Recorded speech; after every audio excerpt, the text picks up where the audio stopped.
trouve ça fait arnaque parce que tu vas quand même lui donner son salaire de caissier. Sauf que il t'aura potentiellement augmenté ton chiffre d'affaires grâce à la campagne marketing que tu auras menée grâce à son image et tu ne vas pas lui donner plus de tal. Je sais pas si c'est le cas, hein, mais c'est comme ça que je pense que ça se passe.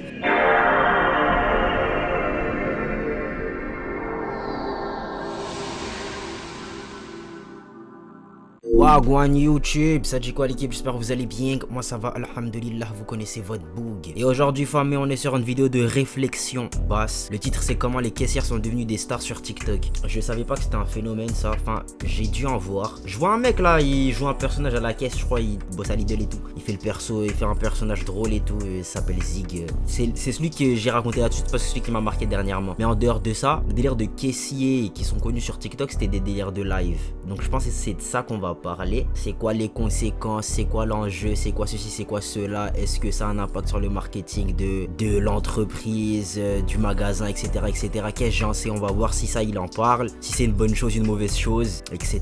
Donc installez-vous confortablement, on va découvrir ça ensemble. Petite boisson, petite collation, moi j'ai ma petite binouse, voilà. Et c'est parti, let's go la famille. Imagine, un jour, t'acceptes d'apparaître sur un TikTok de ton entreprise pour faire plaisir à ton... Ok, ouais, là pour le coup, c'est vraiment enjeu marketing. On l'a vu, je crois par exemple Jiffy. Jiffy, t'en as en fait. Je pense que ce délire-là, bref, en gros, sur les réseaux, ce qui va potentiellement plaire à quelqu'un qui regarde, c'est la personnalité de la personne que tu vas regarder. T'as vu, il y en a peut-être qui sont abonnés parce qu'ils aimaient bien comment je parlais, les vannes que je faisais, etc., etc. Juste la personnalité en général. Tu captes? Ça veut dire, si tu fais ça pour une entreprise, c'est-à-dire que tu prends un employé, tu le mets en scène, tu le fais jouer certaines scènes et tout, et tu t'en sers comme marketing, à la fin, je trouve ça fait arnaque parce que tu vas quand même lui donner son salaire de caissier, sauf que il t'aura potentiellement augmenter ton chiffre d'affaires grâce à la campagne marketing que tu auras menée grâce à son image et tu ne vas pas lui donner plus de tal. Je sais pas si c'est le cas, hein, mais c'est comme ça que je pense que ça se passe. Et là, pour le coup, c'est un scam. Si c'est le cas, hein, c'est un scam. Parce que, quelque part, déjà, tu lui fais faire une tâche qui n'est pas la sienne. Voilà. Si c'est un vendeur, il a juste à vendre, ok. À aucun moment, il faut qu'il fasse le community manager. Genre, c'est pas son travail. Tu vois? Et en plus, si tu le fais et que ça fonctionne bien et que tu lui donnes pas plus de tal, pour moi, ça fait scam. Est-ce que c'est légal? Peut-être, je ne sais pas. Tu vois? Mais si l'employé il est capable de prendre du recul et de commencer à cramer ce truc, moi, je conseille vivement de ne pas participer. Si tu fais pas plus de tal, hein, à moins que tu sois prêt à faire ça bénévolement, mais si tu fais pas plus de tal, moi, je ne conseillerais pas de participer. Manager, et sans que tu le vois venir, la vidéo devient virale.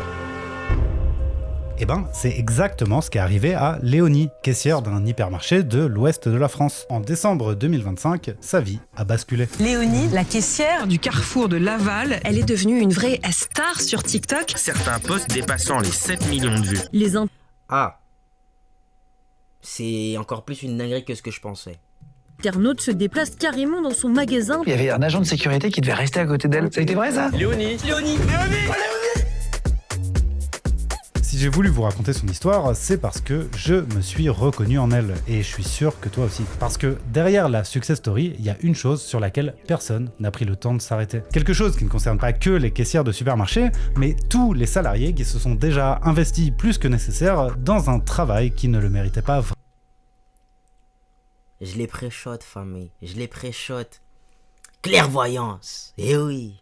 Vraiment. Alors, on va analyser cette histoire à l'aide de travaux en sociologie du travail pour comprendre comment tout ça fonctionne. Et donc, si toi aussi tu t'es déjà épuisé à donner le meilleur de toi-même pour un taf qui n'en valait pas le coup, tu vas voir que tu as en fait beaucoup moins de contrôle sur ton implication et ta propre motivation au travail que tu ne le crois.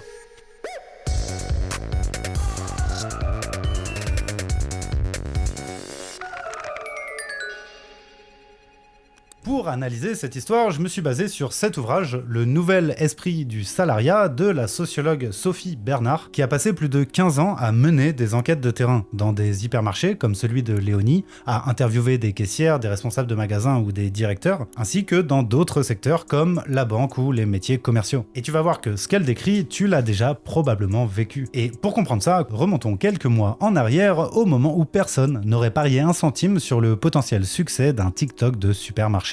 Carrefour Cherbourg est excellent, les clients sont très contents et le boss est exigeant. On est début 2025 quand l'équipe de communication du Carrefour de Laval crée son compte TikTok. Assez classiquement, ils commencent par poster des vidéos promotionnelles pour communiquer sur les promotions en magasin. En gros, ils font des TikTok pour promouvoir les produits qui peuvent attirer les jeunes. Mais il n'y a pas un engouement de dingue jusqu'au jour où l'enseigne provoque une petite révolution en décidant de confier la gestion du compte TikTok du magasin à ses salariés. C'est pas moi qui choisis? Non, c'est pas vous. Bah c'est nul. Non, c'est pas nul, Marc, c'est le jeu. Le jeu est nul. Bon, vous voulez quitter l'aventure? Le jeu est super. On commence à voir apparaître des petits sketchs qui mettent en scène des salariés reprenant les trends TikTok du moment. Et le 27 octobre 2025, une vidéo va tout changer. C'est la première apparition de Léonie, une jeune caissière qui vient tout juste de rejoindre l'équipe sous contrat étudiant. Avec ses 1,7 million de vues, ce sera la première de la longue série de vidéos à succès de Léonie, dont les plus populaires atteindront 12 et 13 millions de vues. Les vidéos reprennent toujours la même recette, des chorégraphies sur les musiques du moment sur lesquelles les employés semblent sincèrement heureux de danser. C'est simple, mais ça vient briser les codes de ce qu'on avait l'habitude de voir. La vérité, hein, je serais à la place de la meuf. J'aurais vu le potentiel, j'aurais fait, hé les gars, maintenant vous avez vu mon potentiel, tu vois. Si vous voulez que je continue à faire ce travail, il va falloir m'augmenter les frères. Vous voulez attirer encore des gens ici, vous voulez que je continue à faire ce que je fais, il va falloir m'augmenter les refs.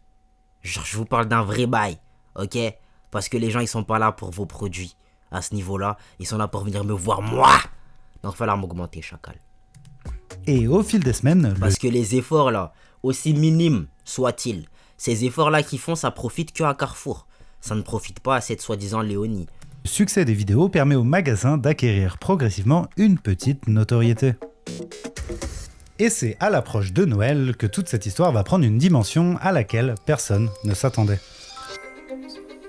Pour attirer les clients de fin d'année, le magasin s'est mis à publier de plus en plus de vidéos. Mais en plus de ça, au siège de l'entreprise, situé en région parisienne, les performances de notre jeune caissière ne sont pas passées inaperçues. D'autant plus qu'une des principales enseignes concurrentes voit son PDG faire le tour des médias nationaux grâce au succès de sa dernière publicité. Vous m'avez ramené la peluche que tout le monde veut. Alors, avoir des salariés qui aiment tellement leur magasin qu'ils décident spontanément d'en faire la pub, ils se disent qu'eux aussi, ils tiennent là un joli conte de Noël. C'est comme ça qu'entre le 15 et le 18 décembre, ce sont 4 vidéos qui seront diffusées en collaboration avec l'équipe de communication du siège, dont une qui met même en scène Léonie aux côtés du PDG du groupe. Et c'est là que tout s'emballe. En quelques jours, le compte passe de 37 à plus de 200 000 abonnés. Là, on est au pic de sa popularité. D'ailleurs, si tu traînais sur TikTok à ce moment-là, c'est impossible que tu sois pas tombé au moins une fois sur une de ces vidéos. Sauf que, du jour au lendemain, au moment où chaque million de vues sur TikTok peut permettre au groupe de distancer ses concurrents sur les achats de fin décembre, le compte TikTok disparaît, et Léonie avec. Elle s'est rendue compte, c'est ça? Léonie, oh, Léo. On fait notre footing dans un carrefour à Laval pour trouver le Olic. Léonie, je suis sur le sapin, Léonie, je t'attends. Si vous aviez raté cette histoire, je sais pas si vous en rendez forcément compte, mais pendant quelques semaines, l'engouement autour de Léonie était tellement fort que des fans ou des admirateurs faisaient le déplacement jusqu'à son magasin pour essayer de l'approcher ou de l'apercevoir. Bon, les intentions, je sais pas. Parce que pour moi, là, ça a l'air plus de gens qui ont vu l'opportunité de faire du contenu, ils sont partis le faire, tu vois. Mais ce serait pas fou comme réaction, genre je vois très bien des êtres humains faire ça, genre. Je vois très bien des êtres humains faire ça. Je vais vous donner une petite stratégie en tant que coach en séduction pour que vous puissiez avoir toutes les chances de votre côté. Ah ouais. Ok, purée. Il y en a, ils vont là-bas, ils bandent quoi, d'accord. D'accord, ok. Si vous voulez sortir avec elle. Et si les community managers ont toujours tout fait pour cultiver le lien avec le public, n'hésitant pas à jouer à fond la carte de la proximité, ben dans le cas de Léonie, ils ont fini par faire machine arrière, car la sécurité physique de la salariée commençait à être sérieusement menacée. Il y avait un agent de sécurité qui devait rester à côté d'elle. Ça a été vrai ça? Ouais, pendant quelques jours, il y a eu un engouement très fort. Oh Léonie, t'es où? Et la menace ne s'est pas arrêtée aux portes du magasin. Au-delà des quelques cinglés qui ont fait le déplacement, l'engouement a surtout eu lieu en ligne. Il y a eu une telle connexion avec le public que Léonie est devenue une sorte de pop star sur TikTok. Et comme n'importe quelle pop star, elle a eu le droit à ses comptes fans, ses edits, mais aussi à toute une vague de vidéos générées par IA qui s'amusait à mettre son personnage dans des mises en scène, parfois juste humoristiques, Léonie, t'es où? et parfois sexualisantes. Problème. Merci TikTok. Et donc, après des semaines d'une intense campagne de communication, l'image de Léonie était devenue totalement hors de contrôle. Et ce qui devait finir par arriver, arriva.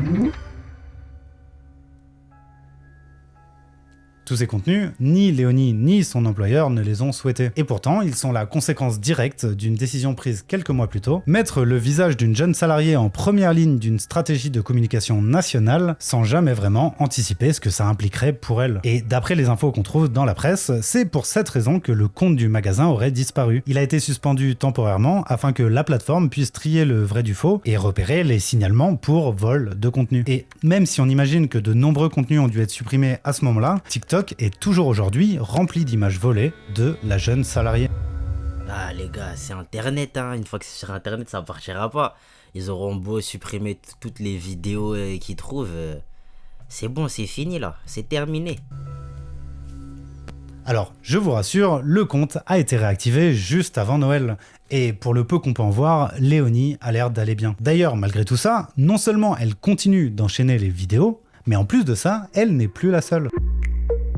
Si des dizaines, voire des centaines de supermarchés tentent de copier le phénomène en incitant leurs salariés à se mettre en scène sur TikTok, eh ben c'est d'abord parce que ce genre de vidéo cartonne. Ça peut paraître un peu déconcertant. C'est une folie parce que récemment, en regardant un TikTok, il disait oui, pour que ta musique elle fonctionne, il faut que tu partages un max. C'est en fait, là pour le coup, on voit du coup la place des réseaux sociaux comme TikTok, Instagram Reels, etc. pour des entreprises type Carrefour. Tu vois, Carrefour c'est big. Ils ont peut-être pas forcément besoin d'autant de pubs. T'as vu? Tu vois l'importance qu'a pris les contenus courts dans le marketing, les gars, c'est impressionnant. Personne peut passer à côté. Tu vois? Moi là je me permets de pas trop publier de contenu court, t'as vu, mais si j'étais vraiment motivé, que j'avais le temps et tout, c'est vraiment un truc à pas négliger. Peu importe le domaine hein. T'as envie de s'épaire YouTube, t'as envie de s'épaire dans la musique, t'as envie de vendre un produit, t'as envie de peu importe ce que c'est hein. T'as envie de, je sais pas moi, t'as une cause que t'es en train de défendre. Là par exemple il y a la loi Yadan, je sais pas quoi là, qu'on veut empêcher que ça passe, tu vois. On va empêcher que ça passe, ça veut dire pour essayer de communiquer, de communiquer sur une cause que tu défends. Peu importe, la place des réseaux sociaux type TikTok, Instagram, YouTube Short, c'est incroyable, genre. Vraiment, c'est abusé, tu peux plus passer à côté aujourd'hui. Tu peux plus passer à côté, c'est une folie. Dingue. Mais en fait, la sociologue Sophie Bernard explique qu'il y a un attachement social très fort pour les hypermarchés qu'on ne soupçonne pas toujours. Ce sont non seulement des lieux de sociabilité du quotidien, mais également d'importants employeurs de proximité. De nombreuses personnes y font carrière et parviennent grâce à ça à échapper à la condition populaire de leur famille d'origine. Parfois, on y travaille même en famille, les parents faisant embaucher leurs enfants. Donc tous ces salariés TikTokers incarnent parfaitement cet archétype d'une jeunesse ordinaire, authentique et accessible à laquelle on aime s'attacher. Et donc c'est pas un hasard si ces vidéos font énormément de vues. Et ensuite, si toutes les enseignes de la grande distribution veulent trouver leur Léonie, eh ben c'est parce que c'est ultra rentable. Ces vidéos qui s'ajoutent au marketing traditionnel, eh bien ça apporte un trafic supplémentaire. Ça donne une autre image de la grande distribution, ça nous donne un accès à une jeunesse qu'on a un peu moins naturellement en lien. Donc ça apporte des consommateurs en plus, mais aussi de futurs salariés, puisque ça permet de redorer l'image des gens qui travaillent dans les supermarchés. Et donc évidemment, si toutes les boîtes s'y mettent, c'est que ça coûte pas cher. En tout cas, beaucoup moins cher que d'engager des créateurs ou créatrices de contenu. D'ailleurs, dans les commentaires... Il est là le problème. Ça leur coûte moins cher, mais c'est d'autant plus rentable. Tu vois. Et si ces gens-là ne... Voilà, le commentaire là qui a marqué là, c'est exactement ce que j'essaie d'exprimer. Est-ce qu'ils sont payés à faire ces TikTok là, tu vois? Genre... Bon, lui j'ai l'impression... il est plus en train de se moquer en mode ils sont pas en train de faire leur travail. Mais moi c'est dans le sens, si ils ont un impact aussi fort dans la rentabilité de votre magasin, pour moi, l'impact de cette rentabilité-là devrait être visible sur leur fiche de paye. C'est ça, moi, c'est tout ce que je réclame. Tu vois, j'ai pas de mal pour une entreprise qui motive, qui essaye de s'arranger avec ses salariés pour pouvoir faire ses campagnes publicitaires, mais dans l'impact sur la rentabilité, il faut qu'il y ait un retour en fait pour eux, tu vois. Genre ils font des efforts dans celle-là, c'est peut-être pas des big efforts, mais peut-être vous serez pas capable de les faire, vous avez décidé de les prendre eux. Moi, après le délire c'est quoi? C'est pas des vrais influenceurs. Peut-être ils se diront, vas-y, ils sont remplaçables. Mais dans le cas de Léonie, elle a un certain engouement. Jusqu'à, je pense pas qu'ils puissent la remplacer, elle. Tu vois. Mais, franchement, ce qui est sûr, en fait, c'est qu'il faudrait qu'ils soient payés pour l'impact positif qu'ils font sur la rentabilité des magasins. Beaucoup de gens s'interrogeaient sur le montant des primes que Léonie aurait pu toucher pour toutes ses vidéos. Si c'est impossible de connaître le chiffre exact qui est tenu confidentiel, j'étais quand même curieux d'avoir une estimation de ce que ça pouvait représenter. Entre 30 et 70 000 euros par an, et je vais vous expliquer pourquoi. Je m'appelle Roxane, je suis juriste spécialisée en droit des médias et de la communication, et j'accompagne les créatrices de contenu sur l'ensemble de leurs problématiques juridiques. J'ai donc demandé à Roxane d'estimer la valeur du travail de Léonie, non pas en tant que caissière, mais comme créatrice de contenu. Si Léonie, on peut considérer qu'elle était uniquement créatrice de contenu et qu'elle travaillait pour le compte de Carrefour Laval directement, le plus bas, je pense que c'est 30 000 euros par an, où vraiment là tout est négocié râler pas crête, ou alors une valorisation, peut-être des cessions, des autorisations de droit à l'image, des cessions de droit d'auteur qui viennent ajouter de la valeur. Là, on peut monter, je pense, à peu près 70 000 euros par an, si ce n'est même beaucoup plus, mais généralement, entre les revenus créés par le créateur ou la créatrice de contenu et le potentiel commercial, la valeur marketing est généralement beaucoup plus haute que les revenus qui sont effectivement générés. Donc combien ça a pu faire rentrer en tout cas de l'argent grâce directement aux vidéos, je ne sais pas, mais je pense plus que l'estimation non contractuelle que nous avons faite des recettes qui auraient pu être engrangées si Léonie était 100% créatrice de contenu. Donc pour une ancienne... Qu'est-ce que ça veut dire? Ou du moins, qu'est-ce que j'en pense? C'est que, purée, j'ai oublié ce que je voulais dire. Ça sent le scam, en fait. Comment c'est raconté là, ça sent un peu le scam. Pourquoi je dis ça? Même dans les délires des chiffres qu'elle a donnés là, pour moi, je suis sûr que c'est vraiment infime par rapport à ce que l'entreprise arrive à faire grâce à du contenu comme celui-là. Tu vois? Maintenant, je suis pratiquement sûr que même ça, les 30 000, 70 000 là, elle les touche pas. Je suis pratiquement sûr qu'elle les touche pas. Après, j'en sais rien, tu vois, c'est ma théorie à moi, mais c'est ce que j'aurais tendance à croire. Ça ne m'étonnerait pas, sachant qu'on l'a dit au tout début de la vidéo, les gars, elle est venue genre contrat étudiant. Si je comprends bien, c'est quoi? C'est une alternance. Je suis pas sûr, hein. Mais c'est ce que je comprends, c'est censé être une alternance. Alternance, tu gagnes même pas 1000. Tu gagnes même pas un SMIC. Tu vois? Ça se trouve, ils ont dit, vas-y, on va faire plaisir, on va donner un SMIC. Eh ben non. Voilà. Et en plus, là, vous êtes en train de participer à la rentabilité de ces magasins, genre, de manière abusée. Et vous ne vous en rendez peut-être pas compte. Et je pense que pour d'autres magasins, ils pourraient se permettre de menacer en mode, ok, tu veux pas le faire, on va te remplacer, on va prendre quelqu'un d'autre. Il y aura sûrement une autre petite jeune qui pourra le faire comme toi. Sauf que dans son cas, elle, j'ai l'impression qu'il y a un vrai engouement autour de sa tête, en fait, tu vois. Donc, je sais pas. En tout cas, si ma théorie est vraie et qu'on ne les paye pas à leur juste valeur par rapport à la rentabilité par rapport à leur participation à la rentabilité du magasin, c'est un peu dommage. De supermarché, c'est tout bénef. Ce sont des contenus qui cartonnent, c'est bon pour l'image, ça ramène du monde en magasin. Et c'est pas cher. Il n'y a même pas besoin de sortir les 30 à 70 000 euros pour un ou une créatrice de contenu, puisqu'on fait faire ça à des salariés qui sont déjà en poste. Au pire, faudra juste verser quelques primes le jour où un salarié comme Léonie réussira vraiment à casser Internet.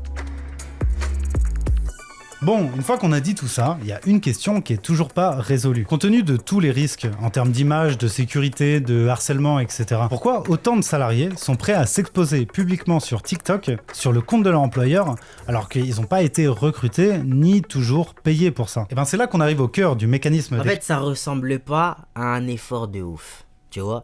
On dit vas-y, venez, on fait des TikTok, on va s'amuser, tu vas voir, c'est drôle. Or que derrière, le délire c'est quoi? Faire des tals, plus de tals grâce à ta tête à toi. Tu captes? Et on va pas te payer plus pour ça. Donc, pour moi, encore une fois, ça sent le scam. Écrit par la sociologue Sophie Bernard, dans lequel on peut toutes et tous tomber sans forcément s'en rendre compte. Petit message pour vous dire que si vous vous sentez pas bien dans votre travail, il faut démissionner.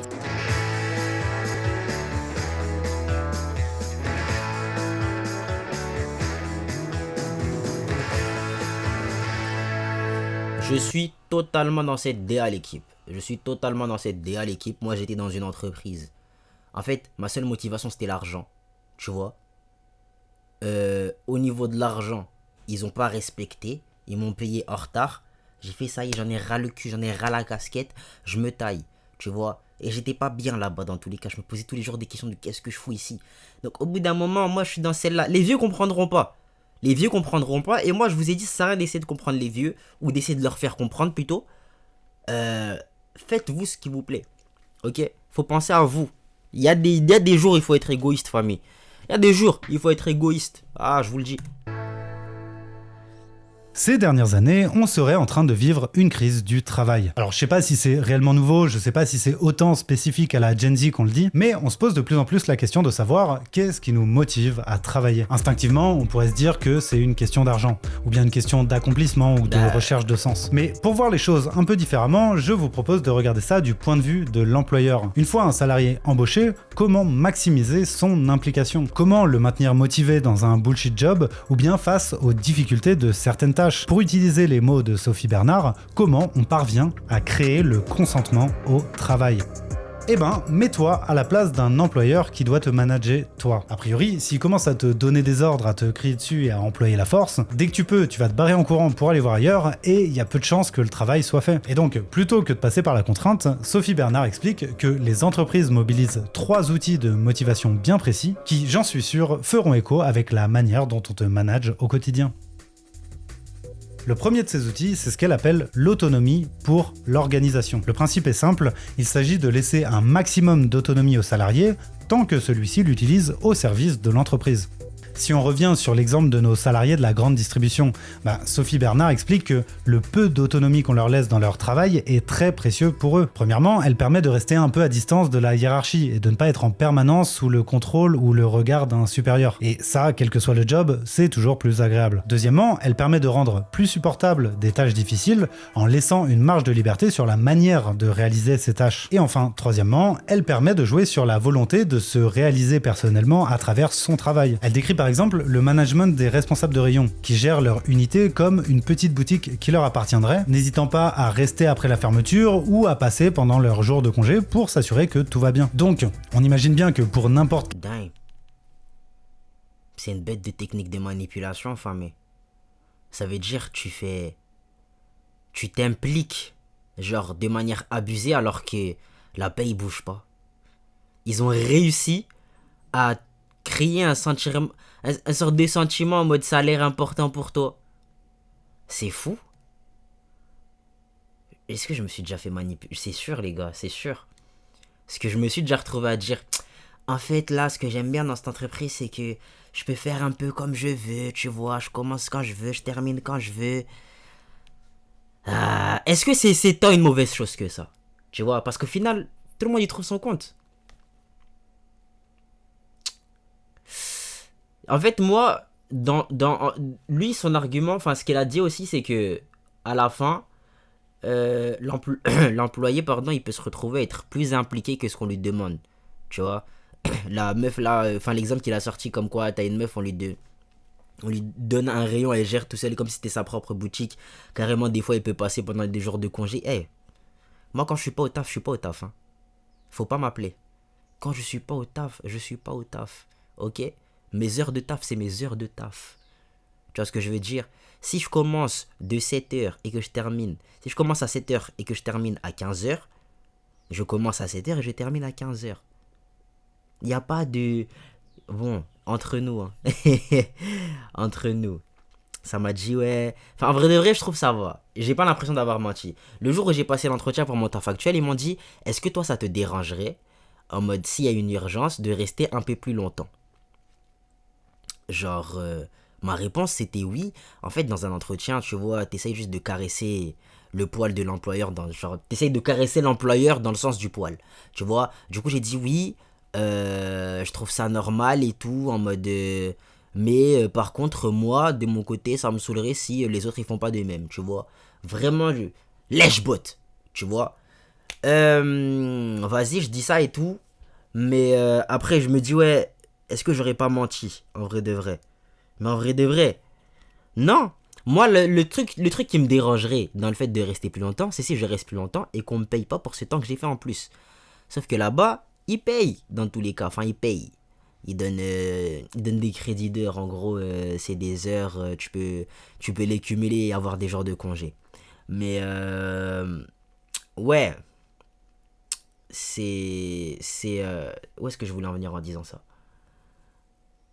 En gros, avec leur délire de manipulation, de te donner de l'autonomie pour essayer de faire en sorte que tu sois impliqué dans ton travail, moi, dans mon cas, en ce qui me concerne, ça me rendra pas plus impliqué que la normale. C'est ça ce que moi, j'essaie de dire. Ça me rendra pas plus impliqué que la normale. Tu vois, 7h, 15h, ça restera 7h, 15h. Ok? J'espère que j'ai été clair là-dessus. Quel salarié TikToker de la grande distribution dont le quotidien est fait d'urgences permanentes, de confrontations avec des clients parfois difficiles et de tâches de rayonnage ou de manutention épuisantes, pouvoir s'échapper quelques dizaines de minutes par semaine pour faire des TikTok représente un espace de liberté non négligeable. Et en plus, c'est un travail qui est visible et gratifié. Alors, on comprend que ça donne envie de s'y investir, même si c'est pas toujours payé et que ça déborde parfois des horaires prévus. Sauf que cette autonomie pour... C'est pas payé, tu m'appelles pas, gros. C'est pas payé, tu m'appelles pas! Pour l'organisation dispose aussi de son volet contraignant, afin de s'assurer que cette autonomie ne soit pas mise au service d'autre chose que des intérêts de l'entreprise. Et pour ça, on arrive au deuxième outil de consentement au travail que Sophie Bernard décrit comme l'injonction à faire son salaire. L'idée est simple, en France, ce sont 82,8% des salariés dont la rémunération est conditionnée à des primes et compléments de salaire, ce qu'on appelle le variable. En gros, plus tu travailles, mieux t'es censé être payé. Et cette rémunération variable permet la mise en place... Encore une fois, les gars, c'est un scam. C'est un scam. Aujourd'hui, faire le parallèle avec les réseaux, je vais être un petit peu vulgaire, mais aujourd'hui, on vit dans un monde où si tu arrives à créer de l'engagement sur des ventes de photos de fesses, tu peux devenir milliardaire. Tu peux devenir millionnaire. Ça veut dire travailler plus aujourd'hui. Ça ne veut pas forcément dire gagner mieux sa vie. Tu vois, je vous promets que là, moi, YouTube, ça fonctionne. Et je ferai potentiellement moins d'efforts que certains et je gagnerai plus d'argent qu'eux. Tu vois, l'engagement, c'est mieux que l'effort au travail. Genre, créer de l'engagement, c'est mieux que aller faire des efforts au travail. Il y a des gens qui arrivent à faire des salaires qui ressemblent aux vôtres, hein, pour vous si vous bossez, hein. Des gens qui arrivent à faire des salaires qui ressemblent aux vôtres en publiant une vidéo. C'est pas des lol, les gars. C'est pas des lol. Donc, travailler plus ne veut pas forcément dire gagner mieux sa vie. Voilà. D'un troisième outil, la mise en concurrence des salariés au sein d'une même entreprise. Et une compétition... Alors là, mon gars, en ce qui me concerne, deviens employé du mois, ça me regarde pas, gros, je m'en bats les steaks. Ok, si tu veux, fais gros. Après, j'ai l'impression, ici à Meud, c'est pas un truc qu'il y a parce que, bon, j'allais dire, j'aime pas cracher sur mon peuple, mais si, ça fait partie de mes activités préférées, les gars. Les maillotés sont des fainéants. C'est des fainéants. Genre, au taf, hein. Peut-être dans des trucs qui vont réellement leur concerner, ils seront super impliqués. Genre là, tu vas demander à un mailloté de construire sa baraque, il va pas y aller de main morte, tu vois. Il va y aller pour de vrai. Mais il y a des gens, et je le vois de mes yeux, hein, au travail, Rien que ça arrive le matin, ça prend 1 heure pour prendre son café, etc. Bon, je dis ça, mais c'est les trucs que je suis capable de faire aussi. Voilà. Ça arrive tôt le matin, ça prend 1 heure pour prendre son café, son petit déj et tout. Ça commence à taffer, ça fait les dossiers lentement, etc. Et ça. Tu vois, c'est des trucs que je vois. T'as des gens avec des années d'expérience. T'as pas l'impression qu'ils ont de l'expérience. Tu vois, tu te demandes, mais qu'est-ce qu'ils font ici, en fait? Genre... Je ne saurais dire. Mais tout ça pour dire que... Enfin, j'ai dit ça pourquoi? Parce que pour moi, j'ai pas l'impression que ça, la concurrence dans l'entreprise, c'est un truc que tu vas... En vrai de vrai, les êtres humains, ils sont vicieux. Hein. Et dire, c'est pas un truc que tu vas potentiellement voir ici à Mayotte, mais des gens qui se rabaissent pour essayer de... Des gens qui rabaissent les autres, pardon. Enfin, plutôt... Pour essayer de monter les trucs qu'on a vus. Donc peut-être que je dis une bêtise. C'est juste que des trucs que j'ai pas vus encore moi. Émulation hyper sympa avec plein de jeunes influenceurs qui se sont pris au jeu de faire des compétitions, de faire... Entre Carrefour. Et donc, selon Sophie Bernard, la combinaison d'une autonomie pour l'entreprise, combinée à l'injonction à faire son salaire et à une concurrence entre les salariés, constitue un outil de management extrêmement efficace, permettant, dans un contexte d'affaiblissement des relations hiérarchiques dénoncées comme autoritaires, d'amener les gens à faire d'eux-mêmes et, comme sous l'effet d'une décision volontaire et autonome, ce qu'on désire leur voir faire. Est-ce que t'as déjà fait des heures sup sans qu'on te le demande ou parce que c'était nécessaire pour avoir une prime? Est-ce que t'as déjà accepté une mission qui relevait pas de ton poste parce que c'était bon pour ta carrière? Si vous êtes concerné... Oui, j'ai failli, non, je dis oui, mais en vrai de vrai, non. On m'a demandé de le faire, et dès le début, je me suis dit, ça me concerne pas. Genre, je ne suis pas qualifié pour faire ça. Et j'étais en alternance à ce moment-là. Il dit, je ne suis pas qualifié pour faire ça, pourquoi on me demande de faire un truc pareil? J'ai pas fait l'effort, et ça c'était avant que je parte, tu vois. Je me suis vraiment dit ça, je vais pas le faire.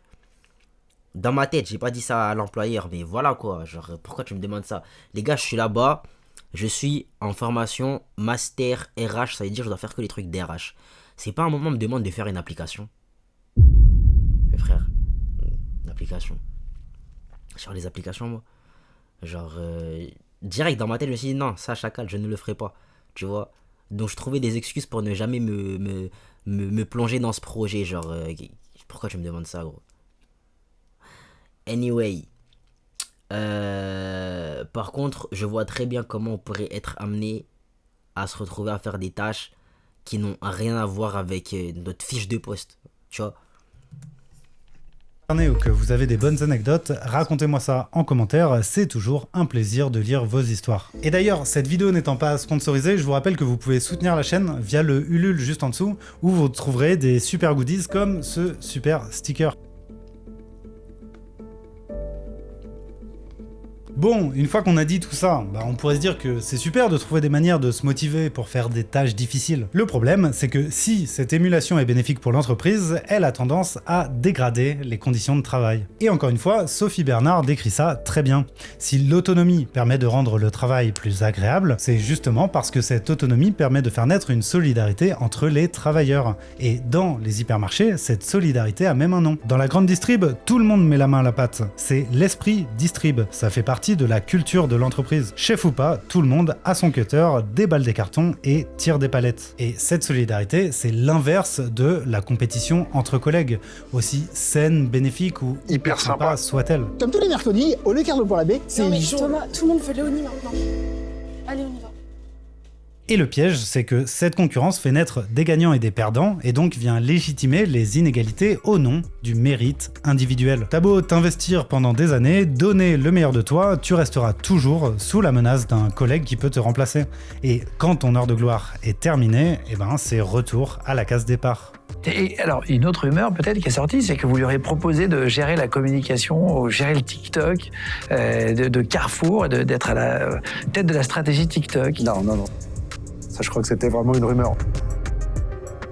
Et donc, si on dézoome un peu, ce que nous explique Sophie Bernard, c'est que ce nouvel esprit du salariat consiste à transférer les risques des entreprises directement sur les salariés. On a vu comment la starification sur TikTok peut s'accompagner d'une déresponsabilisation en termes de sécurité et de droit d'image des salariés, mais c'est encore plus le cas avec la logique de prime. La rémunération devient une récompense et non plus un droit garanti en amont de ton travail. Alors, quand tout va bien, tout le monde est content, mais quand le marché se rétracte, ce qui a été le cas pour le secteur de la grande distribution entre les années 80 et aujourd'hui, le salarié se retrouve sans filet de sécurité face à l'incertitude du marché, à devoir assumer seul la baisse de sa rémunération. The fuck?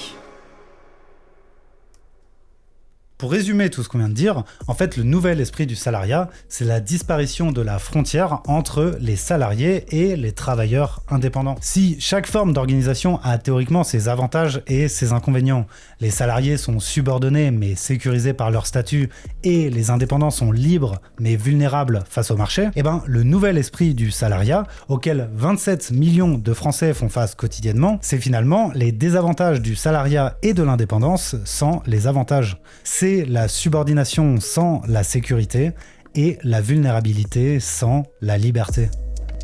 Ouais, quand je vous ai dit ça pue le scam, voilà. Donc, la success story de Léonie correspond à l'archétype parfait d'une gagnante de ce nouvel esprit du salariat. Ça explique pourquoi cette histoire a eu un tel écho jusque dans les médias mainstream qui adorent ce genre de profil. Pourtant, dès qu'on s'écarte du récit proposé par l'entreprise, cette histoire cache une réalité moins reluisante. On peut même y voir une situation carrément inquiétante concernant l'image et la sécurité des salariés. Et enfin, en l'analysant à la lumière des travaux de la sociologue Sophie Bernard, ce fait divers nous permet de comprendre les mécanismes de consentement au travail qui sont à l'œuvre dans les entreprises, ainsi que la réduction structurelle de la frontière entre salariat et travailleurs indépendants.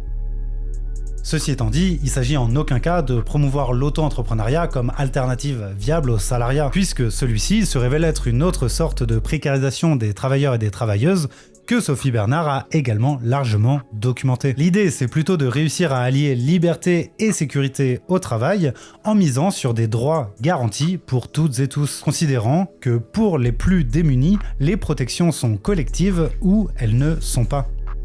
Alors l'idée, c'est de repenser les logiques de pouvoir au travail, voire, comme le propose la sociologue Danielle Linhart que j'ai déjà reçue sur cette chaîne, d'en finir avec le concept de subordination du salarié. Le lien de subordination devient une vraie laisse que chacun a autour du cou. Voilà, c'était une vidéo. C'était lourd. Qu'est-ce que j'en pense, moi? Je suis vraiment pas fan de l'aspect de l'exploitation de l'image des salariés pour faire plus de chiffres, sachant que je suis persuadé que dans notre société capitaliste, voilà, il n'y a aucun patron, ou du moins il y en a très peu, qui aurait l'idée de se dire on va récompenser ce travail, tu vois, on va récompenser ce travail à sa juste valeur. Ça n'existe pas. Donc je suis persuadé que tous les chiffres qu'ils ont réussi à ramener à Carrefour grâce aux jolis TikTok qu'ils ont fait, aux jolis stats qu'ils ont fait, ils n'ont pas été récompensés pour ça. Et s'ils ont été récompensés, c'était sûrement des miettes. Donc je suis pas fan de ça. Si ça me concernait, voilà, je n'aurais pas participé.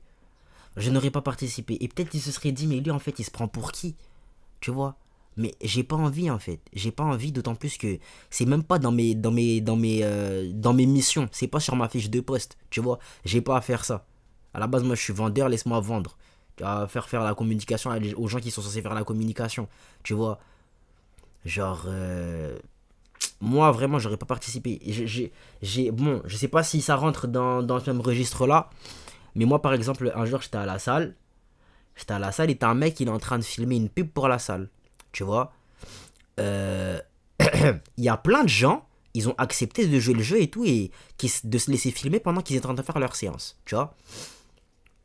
Et j'ai fait, mais les gars, vous êtes au courant que vous avez payé pour vous entraîner dans cette salle, et là, vous allez aider à faire la communication de cette salle, et ils vont pas vous donner un seul centime sur l'argent que vous aurez probablement ramené, tu vois. Et moi, dans ma tête, t'as vu, je me dis déjà que je ne suis pas n'importe qui. T'as vu, bon, je me dis pas que je suis Squeezie ou Justin Bieber, tu vois. Mais mon image, Pour moi, c'est pas n'importe quoi, tu vois. Je peux pas me permettre de laisser n'importe qui me filmer. T'as vu? En plus, l'exercice, c'était des squats. Et dire, elle allait filmer mon gros bocho. Non, merci. Tu captes? Donc, mec, il me dit, ouais, est-ce que je peux te filmer pendant que tu squats? J'ai dit non. Tu vois? Je préfère pas, t'as vu? Non, merci. Et c'était vraiment dans le sens où, déjà, cette salle, je l'aime pas. Tu vois? Vraiment, l'intention première, c'était... Cette salle, je l'aime pas. Je vais pas commencer à communiquer là-dessus. Tu vois, si je fais de la communication, ce sera pour dire qu'il n'y a plus d'effet, cette salle. Ouais. En dehors de ça, je vais pas vous aider à faire du chiffre gratuitement. Je suis qui, moi, pour bosser bénévole? Je sais qu'il m'a rien demandé. Il m'a juste voulu me filmer pendant que je squattais. Tu vois? Mais j'ai payé pour venir sur ce rack à squat. Dans cette cage à squat, donc tu vas pas commencer à me les briser pendant que je vais squatter en paix. Je vais filmer mon gros bocho. Filme pas mon gros bocho, gros. Et voilà la mifzère, vous me direz ce que vous en avez pensé dans les commentaires. Sinon on se dit à la prochaine pour la prochaine. Vous savez quoi faire, pardonner là ce fort. Ciao les nazes.